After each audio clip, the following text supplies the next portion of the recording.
Hi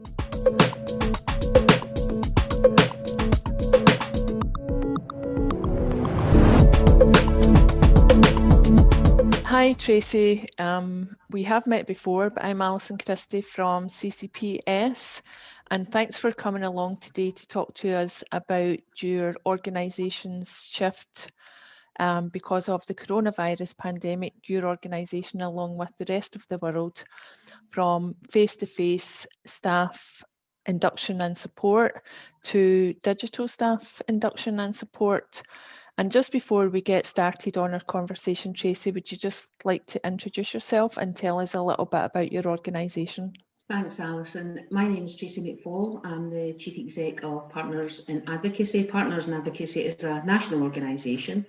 We have been in operation for around 20 years, and we work predominantly with children, young people, adults and older people. One, to make sure their views are heard in relation to their treatment, support and care, and two, to make sure the rights are upheld in terms of Scottish legislation and European legislation in terms of human rights. And what size is your workforce roughly? Currently we have around 40 staff. A big intake, which we will go on to talk to, a big intake was recently taken on in relation to a national provision, and this ultimately had to be delivered through lockdown, hence the reason why we've had to look at a digital approach in terms of recruitment and selection. So we've got around just about 40 staff right now.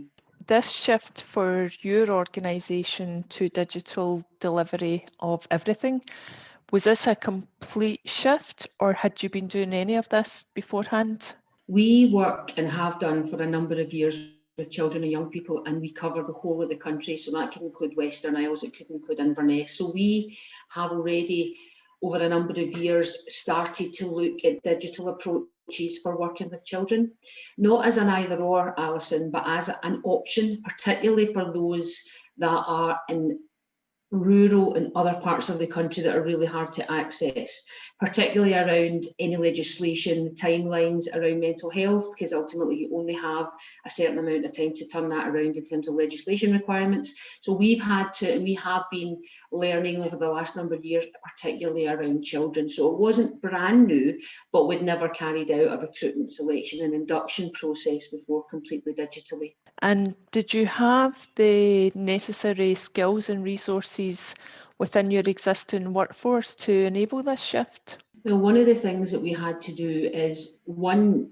at the very beginning, we had to buy the platforms that we needed to engage with recruitment and selection. Those platforms are slightly different in terms of how you work with children and young people. We use Talking Mats and a range of Mind of My Own, a range of children-specific digital approaches.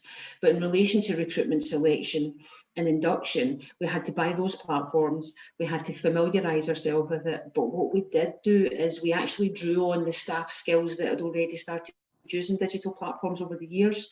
So we really had to familiarise ourselves with it. We had to know how it worked. We had to know what it could give us, because when we first started using Zoom, we used the basics, and then we found there was loads of different options in terms of Zoom and breakout rooms and loads of different functionality. So we spent quite a bit of time understanding that IT, and we used our internal staff experience to help bolster our skills, so we didn't have to bring anybody from external to come in and support us. We had those skill base within the organisation, so that was really great. What are the biggest constraints and what are the biggest benefits to this way of working? If we just focus on the induction and recruitment, the biggest thing for us was just doing things differently, Alison. So we had never thought, a number of organisations potentially, that COVID was going to hit us, and actually we would need to think of different approaches now to recruit, interview and induct staff. So we really had to get our heads around that this is a different way of doing things. And one of the biggest challenges for us was not to lose ourselves in that process, because it's quite easy when someone's sitting across the desk for you to get across your passion and your energy, and we didn't want to lose that through the digital piece. So we had to work quite a lot on some of those softer behaviour skills. Yeah. So how do we make people more relaxed? How do we make sure we're getting the most out of people in a digital sense? We had to make sure our tone, our pitch, how we were saying things. So we had to work quite hard on the behavioural competencies that you need around a recruitment process, and we had to make sure that those could still be evident through that digital piece. So that was one challenge. Another challenge was, and although it was a challenge, it's also been learning, but the support that interviewees, new staff needed pre and post interview. So we had to make sure we were phoning interviewees first. We had to make sure they had the IT ready, have they tested it, and then at the end of that, we checked in with them to say, was that okay? Is there any questions? And in the middle of all this, Alison, sometimes the technology stopped working. So the first couple of interviews that really got us flustered because we were like, oh no, it's not going smooth enough. And then by the end of the interview process, we were very clear, say, look, if things go wrong, don't worry, we'll phone you back in, we'll pick it up from where we started. So there's a wee bit of, in our haste and our commitment to try and get it right, and we really had to go through some of that learning ourselves to say, look, it's okay if the technology doesn't work, it's okay if we lose signal, we'll just pick it back up again. So I think our approach in terms of being relaxed and confident really had a positive impact in the people that we're interviewing and our staff that we inducted. So that was really, really helpful for us. I mean, in speaking to staff that have been taken through the recruitment process, some of them were clearly saying it made them less nervous. Right. So they weren't coming into an organisation and they weren't waiting at reception and then waiting for somebody to get them and then allowing that anxiety to build. They said for a number of people that we interviewed and took through this process, they said actually it was quite nice to be at home in an environment they understood, in an environment that they knew. So that was really, really beneficial. And also staff told us that actually that travel time, getting to interviews, getting back home, that really made a difference. And one of the massive benefits for us has been, I think it's the resilience that we've built up over this. Going through this process helped us build the confidence in relation to, okay, we're not going to get this right. And it really let us get a sense of actually, even when we came out of COVID, I think we need some choice. I think we need some, okay, some people might approach face-to-face, that might be the way they want to do it, but actually, is there a way that we can provide that choice? And one of the really interesting benefits was, so we've got bases in Edinburgh, Dundee, Glasgow. So if a number of staff come into your organisation and those staff are going to be based in Glasgow, it would be quite a bit of time before those staff are able to get some travel time to go to Dundee and to go to Edinburgh. The virtual space got rid of that completely. Our new staff met staff across the organisation literally the same day. So, and some of the benefits, and that's helped us in terms of our culture, and it's helped us in terms of our peer support for staff, it's helped us in terms of staff getting to know each other, it's helped us in terms of some of that joint working, and that was really evident, and that's what staff have come back to us and said, new staff in particular, I've got a real sense of the organisation because actually it's a lot easier to meet in a virtual space. You touched on it briefly there, and we've all seen the news where almost everyone who had an office-based organisation, whether it be big or small, is rethinking how they use that office space in the future. So in terms of workforce planning within your organisation, is this here to stay for you? In terms of the virtual space, that is definitely here to stay for Partners in Advocacy. In terms of our office space, we are having those discussions now with the board and our staff teams to say, well, how do we need to do things differently? Well, we've started having discussions about maybe potential localised hubs rather than big offices, so there's more flexibility in terms of how we deliver. We can actually be closer to the people we support in the community.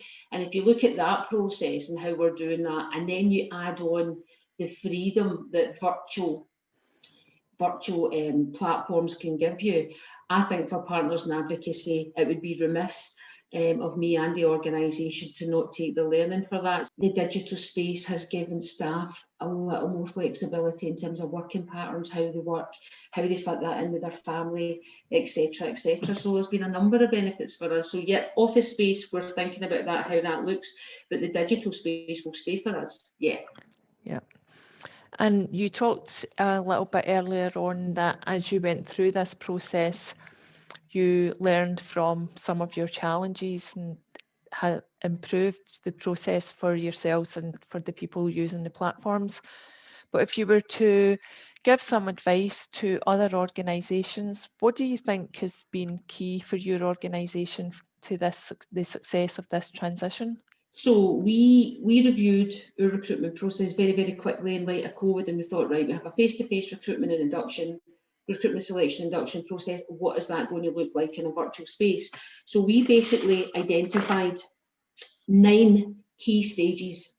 And I know that sounds a lot, but it's not when you start to break it down in terms of pre-advert, the advert, the shortlisting, the response to review and reflection at the end of someone's induction. So we've identified 9 simple key elements that we've had to focus on in a digital virtual recruitment selection and induction process.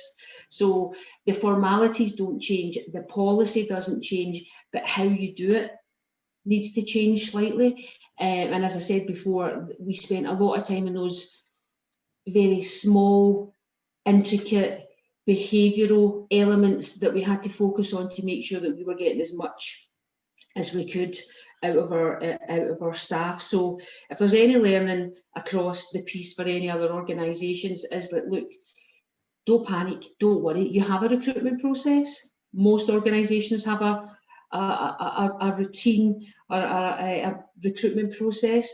Just continue to break that down and actually just ask yourself the questions, well, what does this mean in a virtual space? We've had to do some work around safeguarding, we've had to do some work around GDPR to make sure that we are doing things correctly in terms of legislation and frameworks.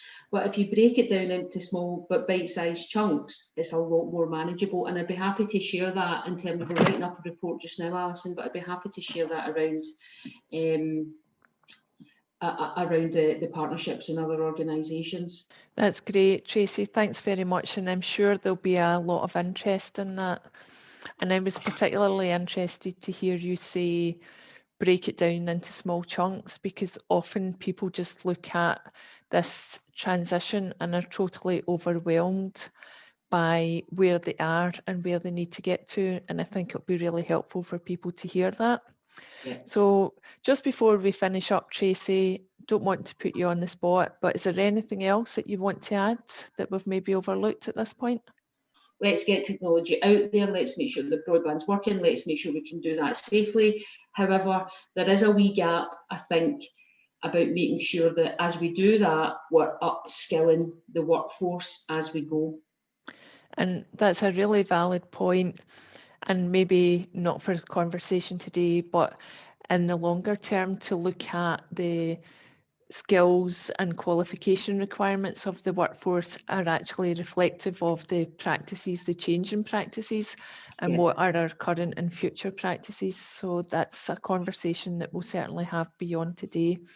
Yeah. Thank you very much, Tracy. Thanks, I really Alison. appreciate you coming along to talk to us today, and goodbye for now. Goodbye, Alison. Bye.